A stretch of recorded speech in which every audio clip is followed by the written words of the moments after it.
All right. Well, hello, everybody. Welcome. It is Friday, December 3rd for such a time as this podcast. Today, I am super thrilled to have on one of my favorite authors, Hillary Morgan Ferrer.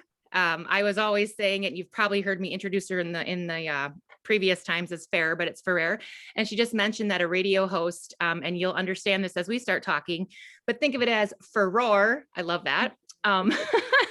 And I've been using the roar analogy a lot since I've read Hillary's book. So Hillary, welcome. Thank you so much for being on my podcast. Thank you for having me. Yeah. So we're just going to kind of start right in and why don't we just start with a little introduction of who you are, what made you lean towards writing this kind of the work you wrote with Mama Bear Apologetics and now the second book. Like I said, my sister-in-law, you know how Zoom can be weird. Here we go. This is the book. I talked about it. Trying to blur it out. I know. I changed that background to blur and I don't think I like it, but I've talked about this many times on my podcast, many marks. I've made lots of memes with quoting Hillary's book. So Hillary, why don't you just go ahead and start?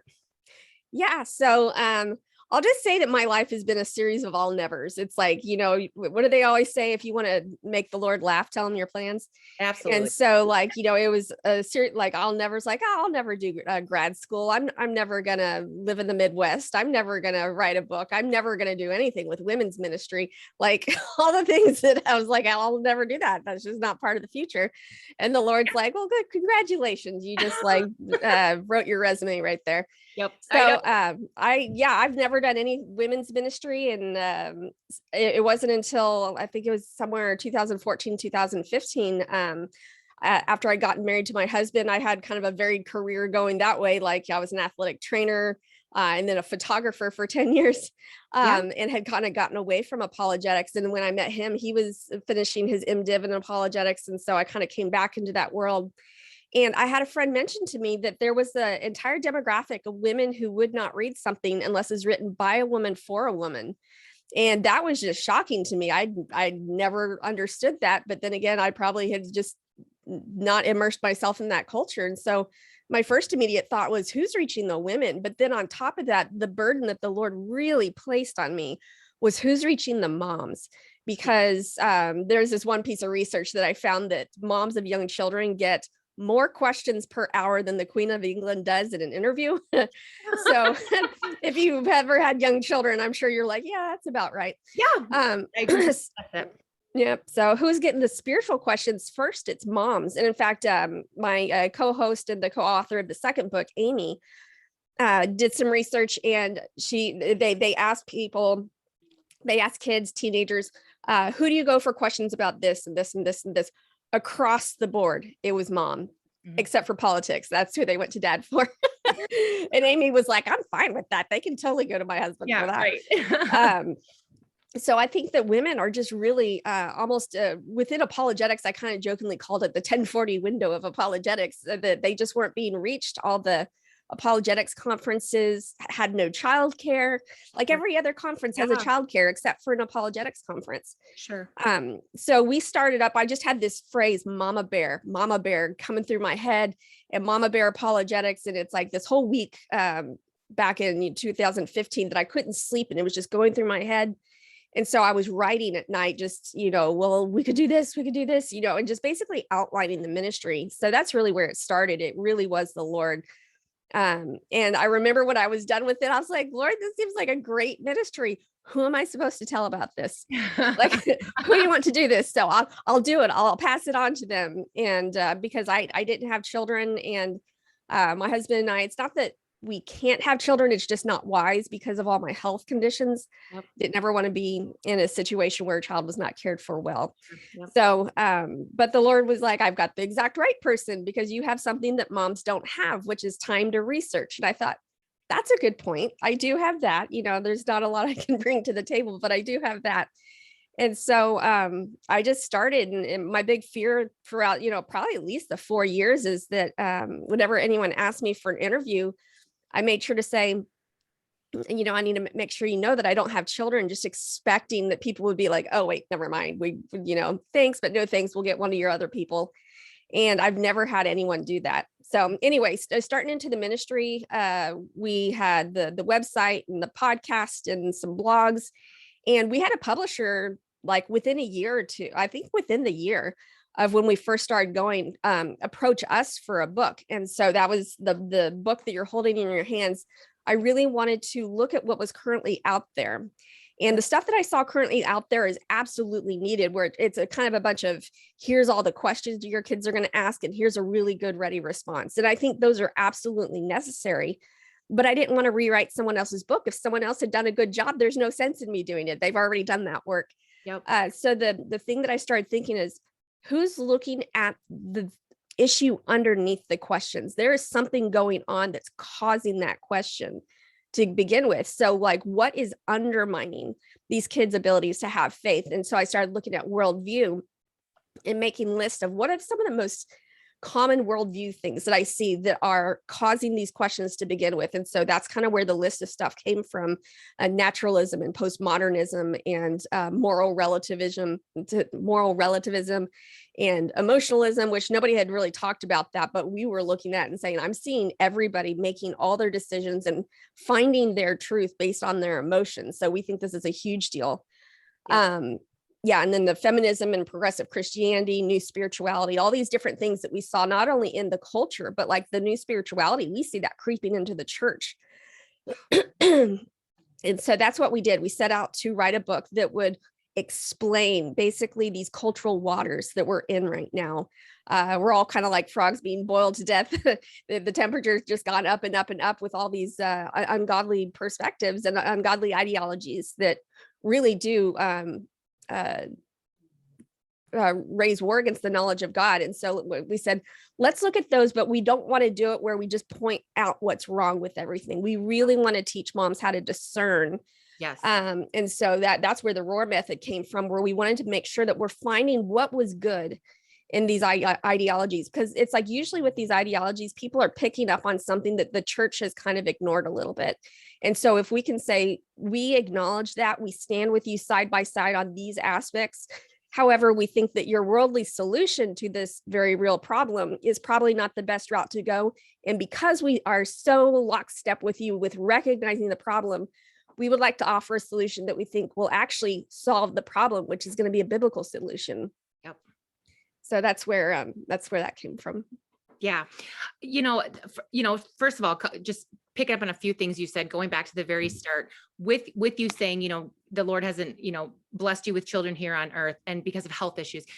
I have 4, but I lost 2 pregnancies too, because I have chronic health conditions too. I have chronic Lyme that was misdiagnosed for a couple decades.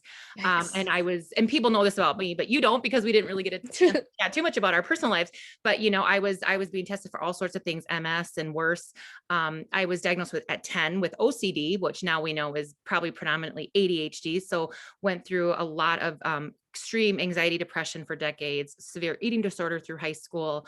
And I felt broken for so long. And by the time, we had 3 children, then when we had our 2 losses back to back, and one was, I was quite far in the pregnancy, I was like, that's it. I can't do this again, and, but God said, nope, one more. And it was probably the most stressful 9 months of my life. The anxiety was the worst it's ever been.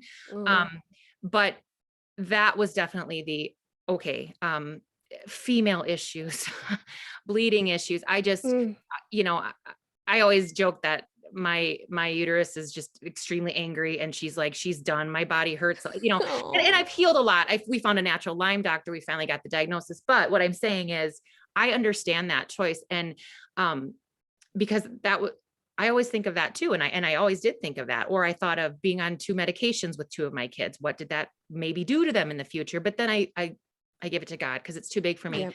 The other thing is, my best friend from college, they were never able to have kids, and her husband had a child with his first wife, but those 2 together.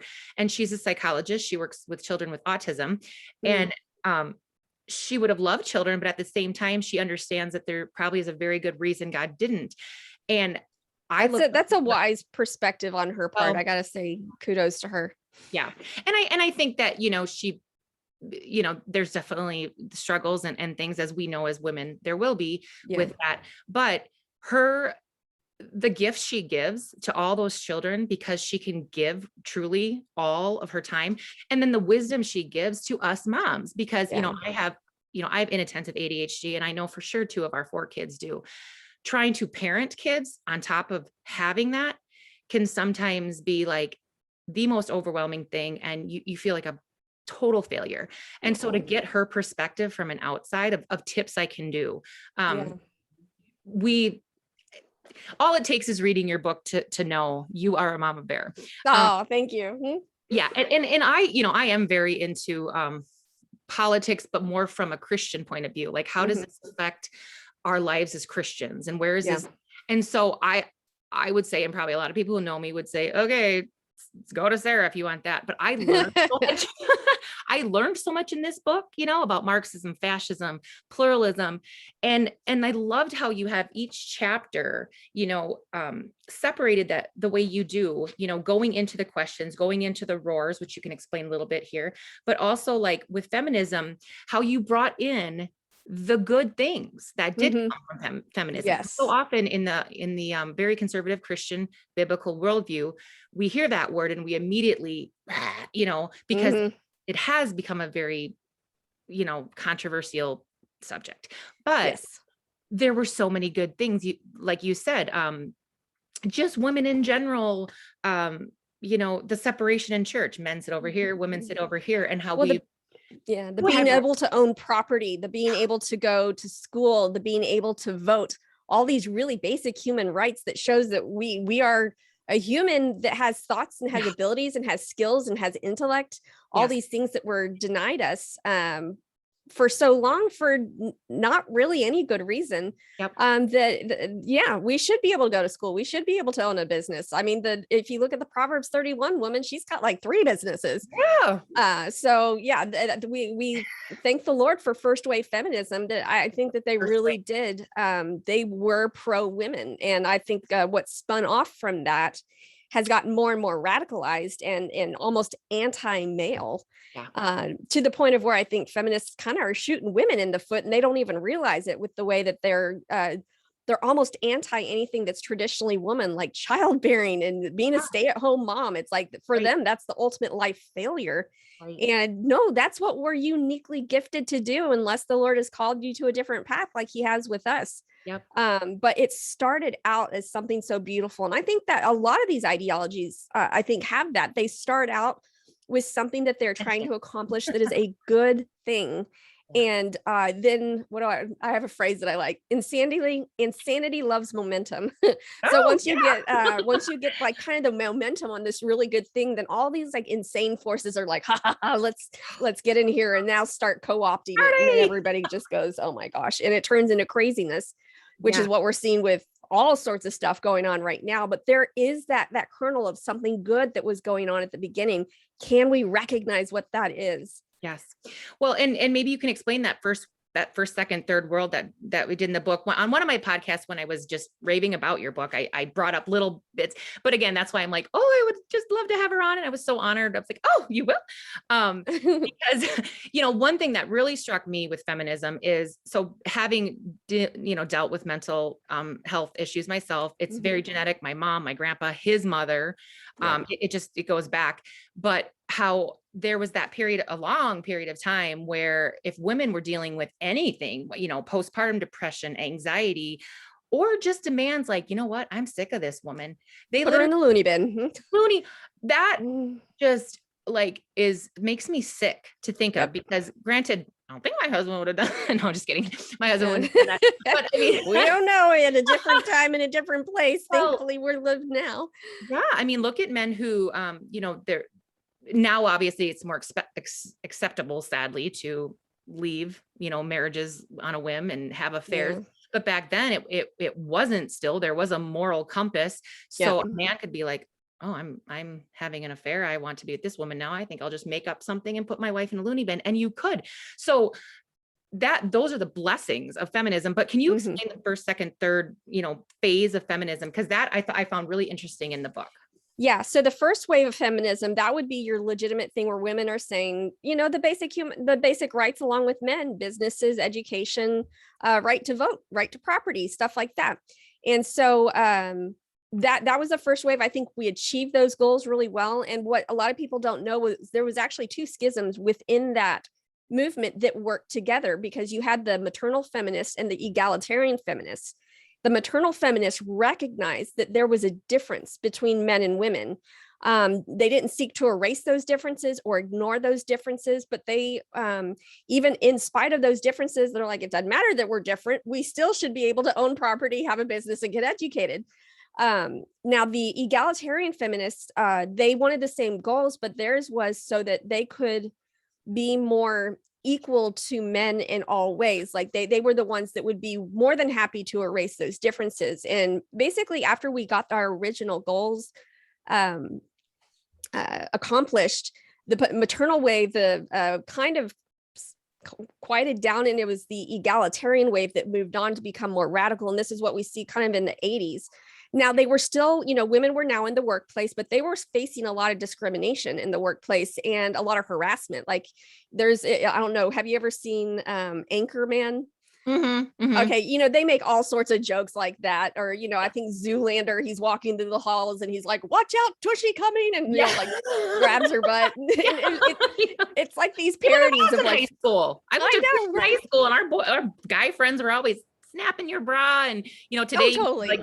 Go to juvie for it right away, and back then it was like yeah, they were like yeah, so they were looking for more equality and fair treatment in the workforce. And there were a lot of times where a woman was doing the same job and not getting paid the same wage. Now people like to use that argument now, but I do not think that that's going on, because what they did was they averaged all the male wages and then they averaged all the female wages and found that women were making, I can't remember how much less they were than a man.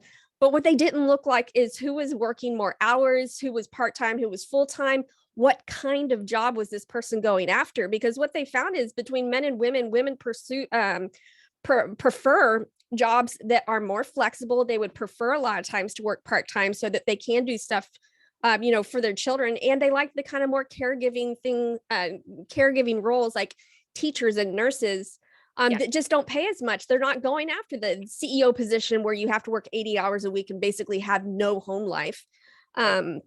So anyway, that's like a whole other side. So anyway, we're going after work discrimination, but unfortunately, abortion on demand became part of that. And that is part of the equalizing force.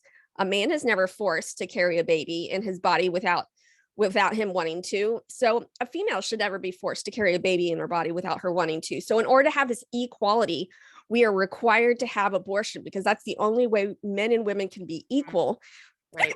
And I'm just saying, like, when you start saying something is unfair based on biological differences, you're kind of fighting a losing battle. You're fighting nature at that point. So, and now we've got into the third wave feminism, which is very much the radical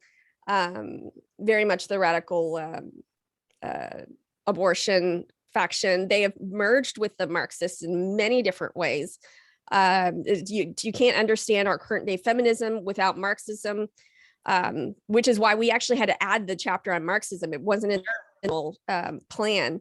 And now it is almost like trying to erase men. It's denigrating men. It's talking about toxic masculinity. It's talking about girl power. It almost seems like they're trying to elevate themselves over men, because there's still, well, granted, there's still harassment going on. There's still a lot of differences. There's still bias sometimes that a man will get hired before a woman. But if you make every single instance into oppression, if you try to find oppression places, you will find it. It's like you will just interpret everything that happens to you as a form of oppression, and that's just not the case. So and then we've seen some of the feminists, in fact we saw some of the ones in the 60s that were going so far as to see the cultural tide that was coming in terms of transgenderism.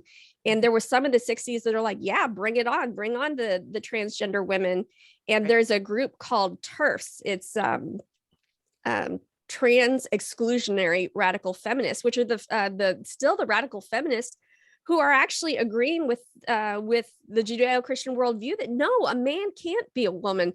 This is what we fought for, equal treatment, equal rights, and just to erase the category of woman. If any man can be a woman, you can't define what a woman is. So anyway, that was kind of like the whole progress within feminism. It's gone all sorts of places. Yeah. And I cringe to think, where else could they possibly go at this point? You'd think like you ladies have had to hit it all. Like there can't be possibly any more crazy for you to go to, but I'm sure there probably will be that I can't even, just yesterday there was a video, I don't know where they were protesting, but they were all shouting about their right to abortion pill. And they were taking their abortion pills. I don't know if you saw that video, but they were like gulping their abortion videos on this video. I think a lot of news, Fox. I think it was because of the Supreme Court decision that was going on yesterday.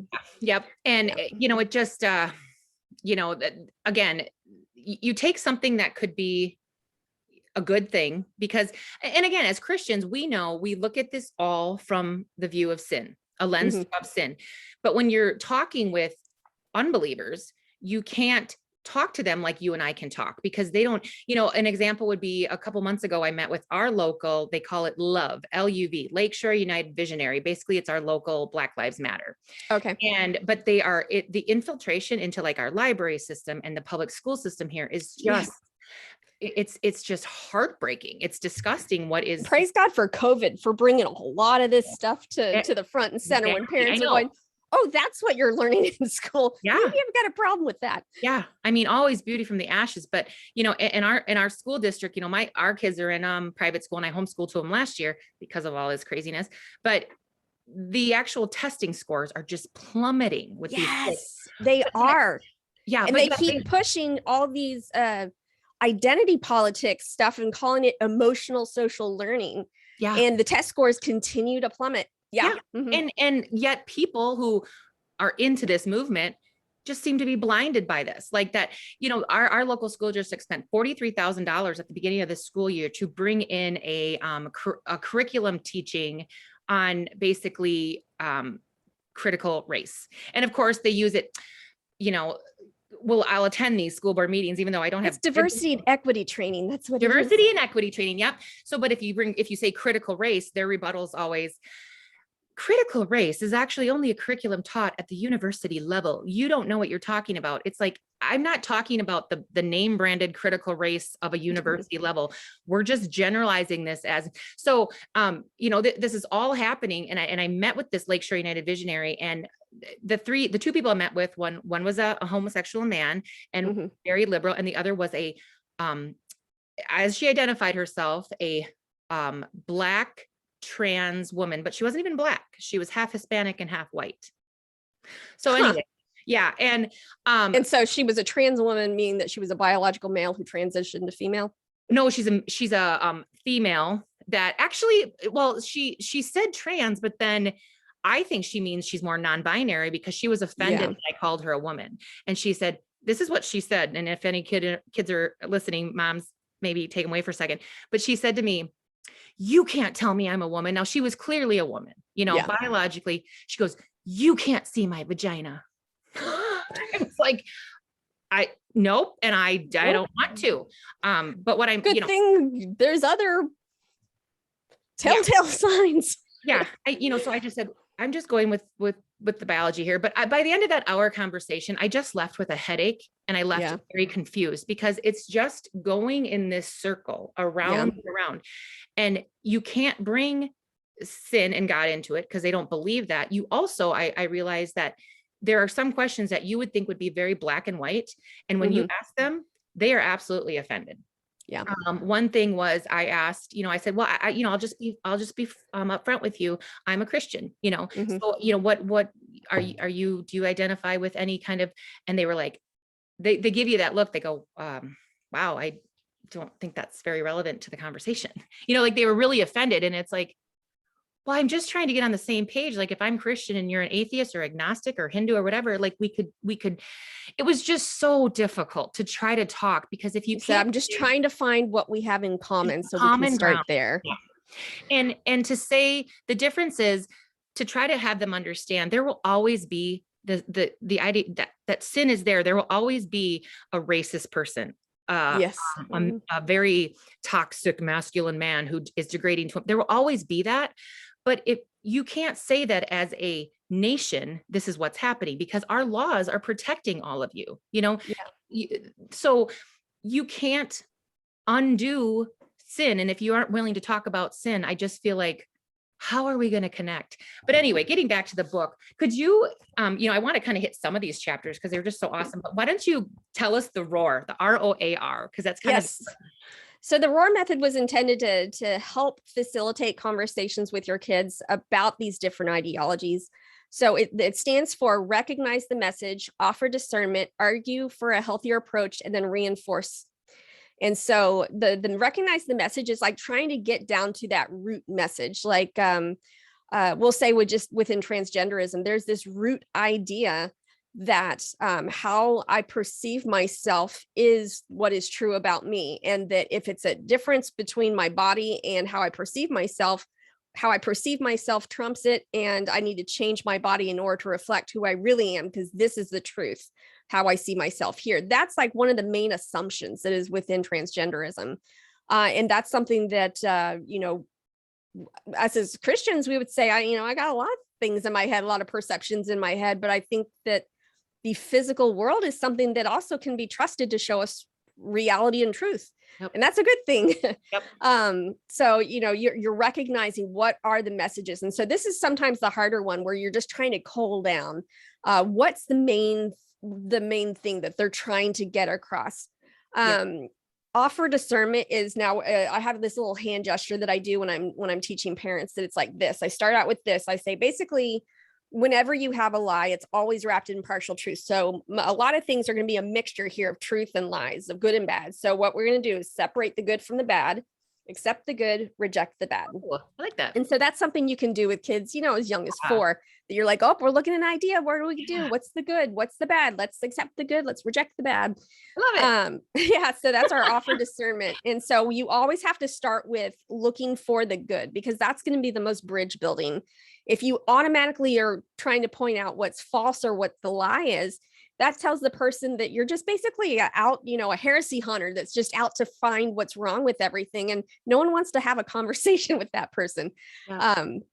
So after we've accepted the truth, reject the lies, now we're going to say, okay, what was the thing that we agreed on? What was this good thing that we accepted? Yeah. And now we're going to also look at, and this good thing could be a legitimate problem that we see that's going on that needs to be fixed. We're going to look at whatever that the real crux of the issue is that we can agree with and say, what, Scripture addresses this, and it really addresses it better than the secular solution. So now we're going to argue for a healthier approach. How can we address this problem? How can we dignify this motive, all these different things with Scripture showing that the Bible is also cares about this issue. So that would be argue for a healthier approach, and then reinforce through discussion, discipleship, and prayer. I think discussion, just talking with our kids, is so important. Yeah. Putting the movie on pause. I will always remember watching something with my mom, and she put it on pause back before you could pause TV. It must have been a video. Right. And it was a man that was doing something kind of shady. And so she looks at me and she goes, see that, Hillary? That's a red flag right there. He taught me how to spot red flags in men just from watching movies, to where you could see something that someone wouldn't normally think of, this is a bad thing, but it's like, no, these are flags that show that this guy's character is not very good. Yeah. Not his like acting character, but his character, his integrity. Right. Here he is cutting corners. Here he is doing things. These are signs for you that this man does not have character and integrity. And so I learned that from an early age. And I'm so thankful that she did that, because I could spot the posers so fast in high school. It was like, they didn't even try to go after me, because I think I must have had like one of those looks on my face. Yep. But we can do that with like worldview stuff. It's like, if you're watching stuff with your kids, you're going to have wacky worldviews being shown, and you can talk about that. Does that reflect God's design, or does that reflect man's design? Right. Discipleship is just things that you can do together that reinforce that ideology. And then prayer. I think, especially with what you experienced, there is a spiritual battle going on around these ideologies. And I truly, truly, truly believe that the more irrational a person is, where it seems like I'm saying words and I'm not sure what they're hearing because they're not responding to what I'm saying. Yeah. When you have situations like that, that means you have a spiritual issue going on. There's a spiritual blindness going on, and you cannot fight spiritual blindness with words or intellect or ideology, that battle needs to be waged on your knees. And so we have what we call pause for prayers, PAWS, praise, admit, worship through thanksgiving, and then submit your requests. Yep. Or I think we say supplication in the book. It's the same thing. That it fits with the whole theme. There was always the acts. That's how we learned it. Yeah. Acknowledge, confess your sins, thank the Lord, and then supplication, and pause is like the same thing, but it's the same thing. But we Mama Bearized it. The lady that was working with us has worked with moms in prayer for like 20 years. So she's like, let's get something Mama Bear on here. I love it. I love it. Well, I love that. And I love that you mentioned the spiritual part of that, because I did, going into a meeting like that I had with them, being that they are not believers in Jesus Christ as their savior at all. I had a personal prayer with my Lord, but like you and I have that common, like, we believe in Jesus Christ as our savior. We're praying to the same savior of all. And, I couldn't do that, obviously. So I felt definitely like that the devil was just like, obviously Jesus is there too. And it was helping me through that, but the devil was right there, just like, loving it, because there was such a wall of I think they are just looking at confusion, me. And I literally was like, I really feel like there's sometimes almost a wall where it's like, I've seen this happen with my husband and me, where sometimes I'm like, I don't think we should keep discussing, because it's like, whatever I say, he hears something different than what he says. I'm like, what? And, and he's like, what did you hear me say? And there is like this almost literal wall of confusion that I think a spirit of confusion comes in and just damages people's ability to be able to even communicate with one another. Yep. That's in this whole area surrounding identity. I'll tell you, like, all of the stuff that I had in the first Mama Bear book, we had a lot of spiritual attack with that one, but it was nothing like, there were certain topics in here. The next one. That we say that they fought back. Like, I remember the Feminism chapter has 3 authors on it. And the reason was, it started out with one of the authors and she was just having a doozy of the time. And so she's like, maybe you can try doing something. And so I started working on it, and I finally called her. I was like, this is weird. I said, it feels like it's fighting back, like it didn't want to be written. And she goes, thank you. I thought I sounded crazy for saying, it's like, she hadn't said that to me. She'd been thinking it. Right. But she was like, I thought you'd think I was crazy if I said it. So then we even got a third person in to kind of do it, and we were able to finally tackle it. But man, it's like, if we discount the spiritual when it comes to these ideas that are very, very rampant within the ideological, the identity and identity politics. Yep. It is so, anyway, I won't beat a dead horse. No, it's just, there's a lot of dark spirituality that's going on there. There is. And what always brings me back to that center of peace again is the verse that, there's nothing new under the sun, because sometimes I look at what's happening. I think this cannot possibly go any crazier. Like the thought process is out there, like the things you see. But then God reminds you, just remember, there's nothing, I would say I would agree with you to a point, but then I would look at Romans 1, and one of the phrases in Romans 1, which is where I kind of think we're at right now as a society, is they invent ways of doing evil. Yeah. So I think maybe at the end times, there's going to be something like, well, that's new. They just invented a new way of doing evil. Yeah. Because, my mind, I'm not a sheltered person. I made some bad choices growing up, I was a pastor's kid. I was, but living it that way, I had to find all the ways to rebel. I think I've heard pretty much what I think couldn't be any worse and yet there will be, because they will invent things. But what I'm seeing a lot right now, so my oldest is in college, he's a freshman, and I have all the way down to a 3rd grader, and they've always been in a Christian, even the oldest one's in a Christian college, a little bit more. It is a very Christian college, but obviously there's more liberalism that you're going to see. And so we are seeing, and a lot of my teacher friends are saying this too, to the point of exhaustion, to the point of many, I've heard of probably 4 this year that are resigning, and they're in their 40s. They just can't handle it anymore. the sexual identity stuff, especially in public school. In a Christian school, it's happening. The kids are, because whatever their home life is, but our teachers are not they're teaching this from a biblical. They're not being required to teach it versus public school teachers are required to get everybody's pronouns. Like, why did, something that started out that was only maybe 1 or 2 people in every 100,000, how did that become something that we needed to place on every single student? Yeah. And these are just not, brains at an 8-year-old is not thinking that way on their own. They're being, smothered. And then, the technology, whether a kid has access to a phone screen, which most of them do in school, the Chromebooks and things, but a lot of these kids, their parents do give them total access to phone. Even without, our kids, our younger two, do not have their own anything, but they have to go on the computer for school stuff. And just what they're being bombarded with. There's so much, I remember in high school, like the boys teasing each other, like, oh, you're gay, and kidding around. But now it's like all the time where, kids are starting to wonder, oh, maybe I am, because I'm not a super, super jock, or I'm not a super, super princess.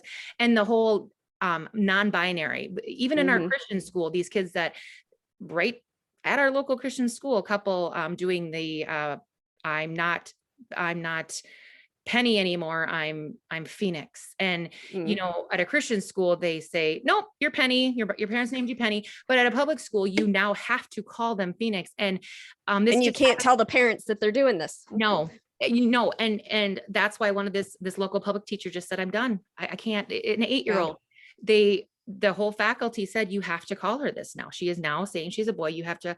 So now our children are being bombarded with this more, where that was not something that you and I, no. And and I hope, I'm thinking in the new book, obviously you're going to probably be addressing that more just because it's a little bit newer book, but what are some tips that you can give parents on how to deal with this right now? Yeah, I would say number one, and this is a psychological phenomenon that I have not been able to find the actual name for, but it's this idea that the first person to present something to you automatically kind of becomes the expert in your mind of, if I have further questions, this is the person that I go to.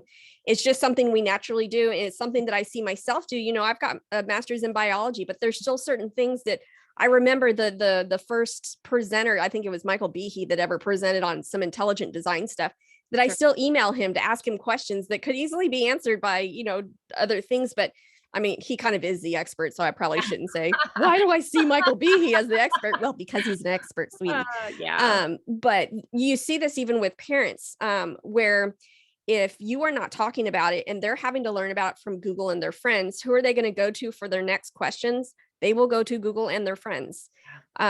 So like there was a man that I was in contact with sometime this week that even that they homeschooled their kids thinking we can stay away from these ideologies. Well, the daughter started getting teased and being told that she was gay and that her and her friend were more than friends. The daughter went on her own and did all this research and has now come out to them. And I think she's really young. She's just barely in the double digits. And so we think we can avoid this, but we can't. Number one, if you want to shelter your kids, you have to have no TV. You basically need to go live with the Amish if you think you can shelter your kids from this, because you can't. Right. It's on TV, it's on radio, it's on advertisements. Yeah. Seriously, advertisements, like even in the subway in New York, on the advertisements for streaming media, Sesame Street, cartoons, everywhere. These ideologies are everywhere. And so we as parents need to be the first ones to address it and say, hey, what do you know about this? Have you heard anything about this? You don't have to go and tell them everything. Just say, this is something that's going on. If you hear about this, come talk to me. If someone else wants to talk to you about it, tell them, I think I need to talk about that with my mom. Or just kind of tell them the brief, this is what happens. It's a boy or a girl who says that they don't feel like they're the right gender, or if you're dealing with, homosexuality, it's where a person thinks that they like someone that's the same gender, the way your daddy and I love each other, kinds of different things like that. If you have any more questions, come to me and ask. This opens the door. It doesn't make it this, conversation that you can't have. It gives them something to say if it comes up at their school. Tell them you'd rather talk to your parents about this if it comes up. And you can now become the expert in their eyes. So any questions they have, they are going to come to you. They don't think that they have to go behind your back to research this because you were the one that brought it up in the first place. Yeah. That's good. That's good to know. And I'm hoping that really encourages a lot of parents out there, especially the ones that are very timid about talking about any of this, even sex, or, a girl's first menstrual cycle, I mean, my mom said she grew up in a time where her mom was like her grandmother immigrated. So like my grandma didn't even speak or English till like she was 6. And she was so I mean, she wouldn't even say the word pregnant. And she wouldn't use body, and she wouldn't say she's in confinement. Yeah. And she didn't talk to my mom about, she just like at a certain age said, here, you're going to need these. So there was just so much that wasn't talked about. And I'm definitely just throw it at her. I know, just open the bathroom door and chuck this box in there and read the label. Read the labels. Yeah. You're a woman now. But, so I do talk about this with my kids because I know what they're, I know what they're hearing and talking about. But like one thing that really hurt my heart to see was, my 7th grader. And again, any parents listening, we know all our kids are sinful and they do wrong things. So please, no names here, but he's our 3rd son, and my husband's a smaller guy. And so my 2 older boys are pretty big and strapping and strong. And our 3rd boy, he's just always been tiny guy. And I'm like, just wait, you're going to be the biggest one yet. But he's very into athletics and he's just loves sports and very much boy. And he's even had a little crush on a girl since 4th grade, which is not how my older 2 boys were. But I think, kids just find anything to pick on each other these days for. Yeah. And so I, with my business, I have some shirts that I made that just have a rainbow on the front. It says God's promise, not an agenda. And then on the back, it says Genesis 9:13. And so we were talking about the rainbow one day, and my son Oliver is like, well, aren't rainbows, everyone says rainbows are bad and that's just gay. And I said, well, we talked about that and how, that's not, the rainbow's a beautiful thing. God put that in the sky to remind us he'd never flood the world again for an end. And, just like your book talks about, always use a time to talk about, discerning and letting them think. But, so anyway, one day at school, he had just said something, how he liked the rainbow. And all of a sudden they're like, you're gay. And this is, little small Christian school. And he's like, no, I'm not. I like Gabby, and oops. Well, anyway, we'll have to edit that out. I'll do my face just went red. I'll do my goat edit there. Anyway, so, then another girl said, well, that's okay. Then that just means you're bi. And I'm like, and not, I mean, I went to Christian schools too. I know some of the worst things, but it's just so disheartening that, and so this is the kind of thing we need to prepare them for. We can say, this is what the rainbow means. However, this is the movement that has co-opted it. If you tell people that you like the rainbow, here's some of the criticism they're going to give you. Here's a response you can give back. It's like, sometimes it's like predicting and we can't predict everything, but we can give them a couple little tools for knowing what things, I don't know, but at the same time, it's like, you don't want to make them paranoid to always say the wrong thing. Exactly. I would just say that's also when they come home and y'all can talk about it and talk about what you could have said and what you're going to say next time.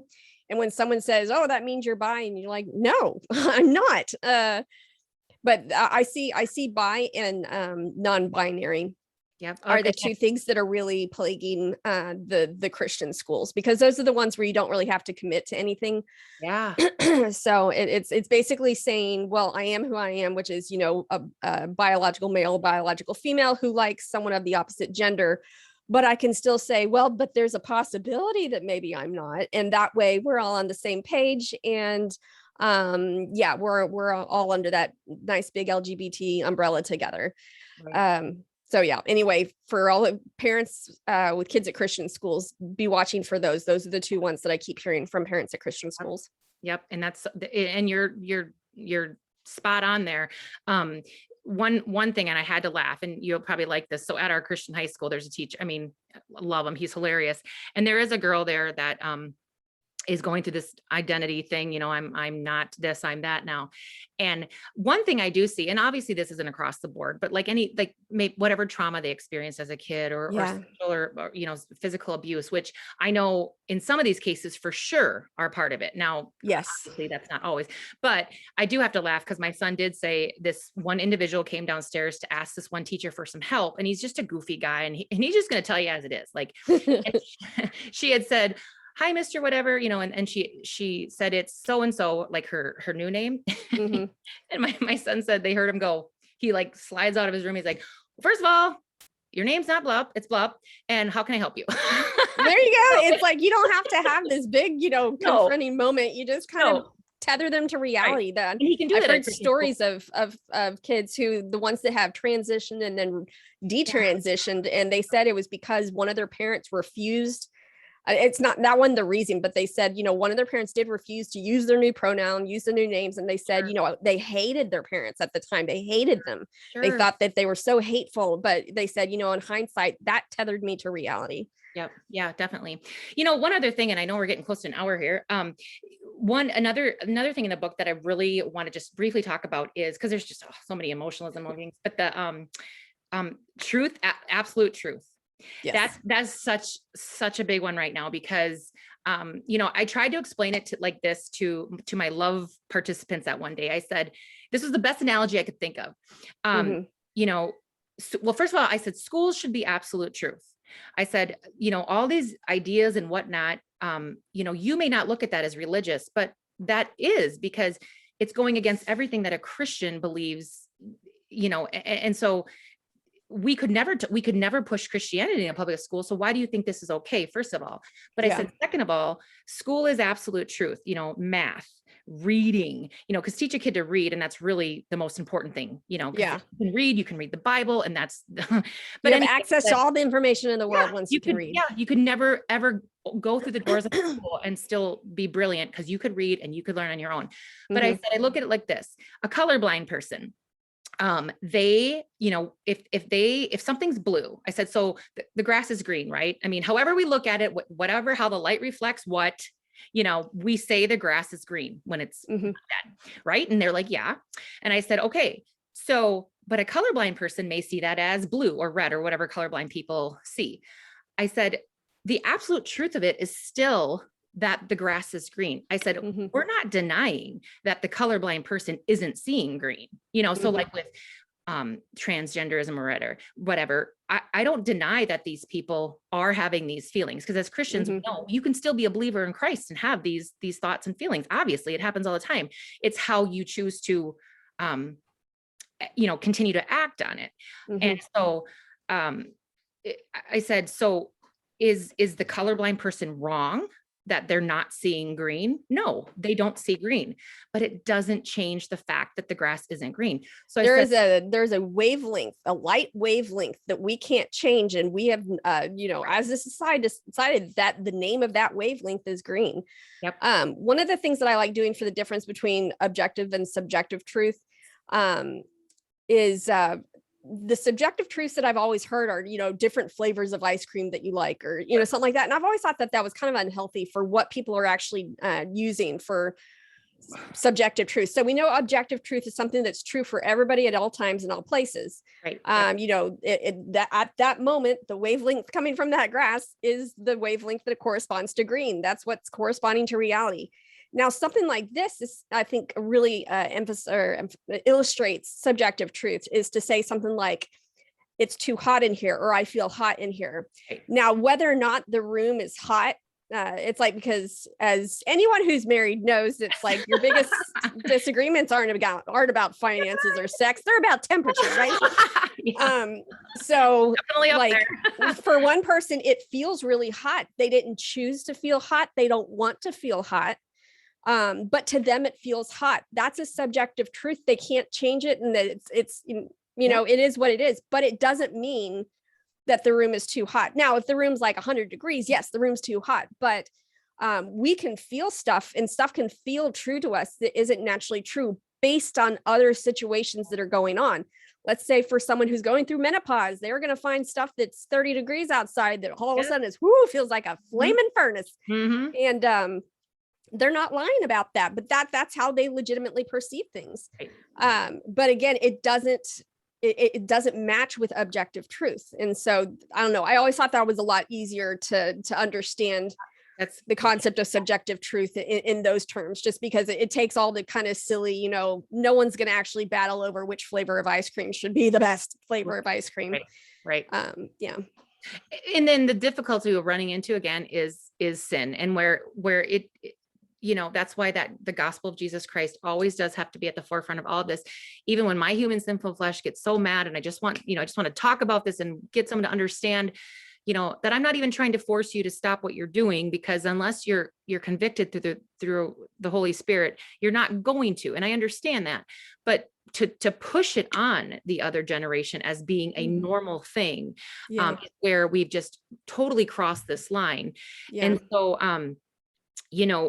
but like with ice cream and the temperature of how hot or cold you are, the color of the grass, none of that's sinful, whereas the Bible clearly says, these things are sin, but then they immediately think of it as, that you're attacking them as a person, when it's like, no, because that sin of that is no different than my sin of gossip or whatever. And it doesn't, I still gossip sometimes, but it doesn't make it's wrong, and I need to, so. This is something I think parents can actually do as they're disciplining their kids growing up. And I think it's a good category to establish in their kids' heads of things that come naturally that I still need to have self-control over. So if your kid throws a wild tantrum, like after you get them to calm down and they're, doing okay, asking, did that feel natural? Did that come naturally? Yeah, it did. But not everything that comes naturally is a good thing. And so it kind of, the more chances you have to do that, basically every sin that we do probably came pretty naturally. Just emphasizing, number one, this doesn't change your identity as an image bearer of Christ, and all image bearers deserve to be treated with the dignity and respect of an image bearer. Were you reflecting God's image at that point? No. This also tells them, I can be made in the image of God, but I can also behave in a way that is not reflecting that image. Right. Similarly, I can have something that comes really, really natural to me, but it is still the wrong decision to make, the wrong behavior to have. And the more we get those two categories in their head, the more I think we're going to have less of a problem when we start seeing things that are within the sexual realm of people that are made in the image of God, who absolutely deserve to be treated with respect and dignity, but we can recognize that their behaviors are not reflecting the image of God, and it probably comes naturally, but not all things that come naturally should we obey. Yeah. It's not rocket science. But I think unless you have that category already in your head, it's a lot harder to draw that conclusion once you get to the highly emotionally charged issues. Yeah. Right. Yeah. And before we transition here quick, just to I just want to touch, or I want you to not talk about it really, but just go the title of your next book and maybe just some things that are coming up in the new year that are exciting for you. But the last thing I just want to touch on with that is always in my mind, I want that person, that child, that adult, whoever they are, to know how loved they are by their Savior. And that whether, especially I think it's the hardest for Christians that are struggling with these, sexual identity issues, because they have this guilt and this fear to come out and to talk about it. And then they find a community, and you talk about this in the book too, like the feminists, they feel accepted finally by this, they're so angry, and they found other angry people with them, and they can, you are so loved by your Savior, and you don't have to be identified by, I don't look at myself as, my identity is not that I am a heterosexual married to my husband and that's who I'm attracted to. And now that's something that comes through spiritual maturity too, but I am a child of God. I am a daughter of the King. That is who I am. And so whether I felt this or I felt that, or I had this struggle, because back in my darkest days of depression and anxiety, I didn't want to even live anymore, to think, how could I have those thoughts? How could I have those, it was obsessive compulsive disorder is horrible, when it's untreated, and these ruminating thoughts, and you are brought to your lowest low. Like, I am a horrible person, but then to know that you're redeemed, and that is not who you are. That is through God. That is through, that washing of baptism, that, your redemption through Christ. So that's what I want every kid to hear is like, you are still so loved, Yeah. But your second book. So what is the title of the second book? So the second book is Mama Bear Apologetics, Guide to Sexuality, Empowering Your Kids to Understand and Live Out God's Design. Okay. All right. And so we dig into all these topics in there. Yeah. Well, I'm getting, like, after I'm done here today, I'm getting it. I'm buying and I'm ordering it. Cause I just, I haven't lent this one out yet. Cause sometimes I don't get my books back and I'm like, I'm not losing this one, but I just encourage. Yeah, that one's got all your thoughts written down in it. It does. It's highlighted. But and I'm sure from your website or Amazon, Christian Book, I know has it, store.com. So yeah, everyone buy both of them, have both of them. Read this one first, read their first one first, but then I know the second one will be just as good. And then what do you have coming up in the new year that you're kind of, looking forward to doing, or speaking events, or I don't know, but. So yeah, lots of speaking events, which I'll say that's a bit more of a topic of anxiety for me, just because I don't know if you know about the major surgery that I had in the summer. Well, do you want to bring that up a little bit, or do you want to? I'll just say the writing the second book was a lot of stress. It put a lot of stress on me. And when I get stressed, it goes straight to my stomach and my intestines. So I had to have something called, I had another tumor grow, which I'd had cancer 10 years ago. And the Lord had kind of told me cancer is not part of your story anymore. So when they found this new growth, I was like, well, did I hear wrong, or have you changed your mind? And, so, whatever, God be glorified. I never say that, I'm 100% perfect. And I really felt he said that wasn't part of my story anymore. But so they had to do major surgery, basically taking off half of my pancreas, my gallbladder, part of my stomach, a bunch of the intestines that attach the stomach to the rest of the intestines, and then repatching everything together in a real weird way. That's kind of creepy looking if you really look at the details, but it's a life altering surgery. And so I just stopped all my speaking engagements for the rest of the year just to be healing. And I'm still not quite where I was. So I'm a little nervous. I've started scheduling speaking engagements for the spring. Okay. I am currently working on the study guide for the Mama Bear Apologetics Guide to Sexuality. We do have a new book that I'll be working on that's going to be much more cathartic and wonderful and not research heavy. Sure. And next year that I'll be working on that. And we even have the next book after that planned. It'll be a little bit more research, but at least won't be as heavy of the, or not heavy, but it won't be as dark of a research as the stuff for the sexuality book. I had to wade through just a lot of really dark stuff for that book. I didn't watch any porn or anything, but the research regarding porn, or just the agendas that are sneaking into schools. Oh my gosh, it was just, it was killing me. So yeah, that's what we have coming up this next year. And we're just hoping to continue to provide good resources, keep providing blogs, keep providing podcasts, and really, I'm going to do as much as I can. And I'm thankful for the team that we have, so that if there's ways that I need to step back, they've really covered me this last year with how bad the health stuff was. So, and by the way, when they did there was no way that they said, there's no way this isn't cancer. It's grown through all 4 layers of intestine. Normal stuff doesn't do that. This is cancer. Sure. But when they did the biopsy, they cut up every single little part of it, because there's no way this isn't cancer. It can't be cancer. Nope. But it was benign. So it's what the enemy was trying to do. The Lord's like, nope.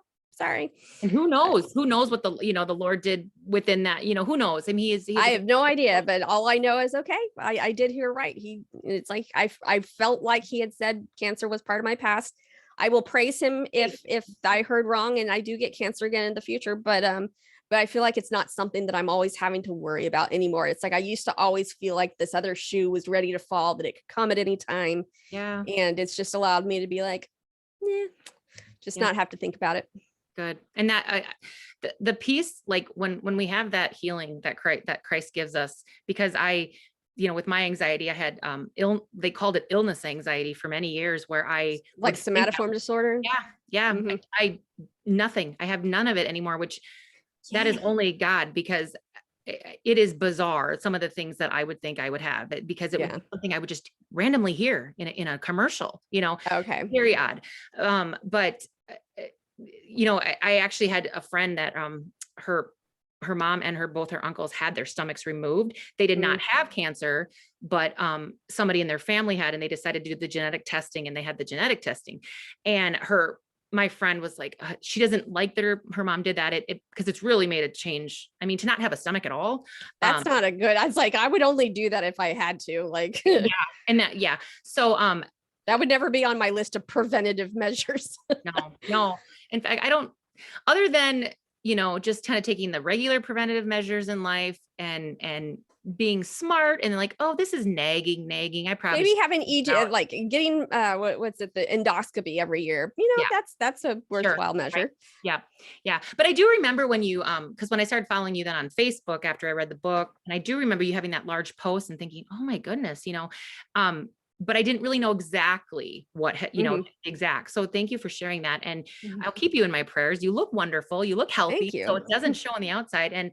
But I do know that just because my husband will tell me this a lot too. And my friends, you can get so much passion into something that you just kind of go. And it does take a toll on your health. And especially whether, yours is more physical, mine, it could trigger more emotional, mental things. It's good to listen to your body's signals, and it sounds like you did that. So you just having your website, your books, you are such a blessing to this world. God is using you. So I thank you so much for coming on today. Your books can be bought then, on your website. I'll post some links. I always do in my show notes. The first book's available on Hobby Lobby now. So, hey, we have a Hobby Lobby. I'm going to go check it out. But if there's any other links that you have that you want to provide, I know that your website with your name is under construction, right? Oh yeah. Like I started thinking about doing that, and I may not do it. Yeah. So just do mamabearapologetics.com. Okay.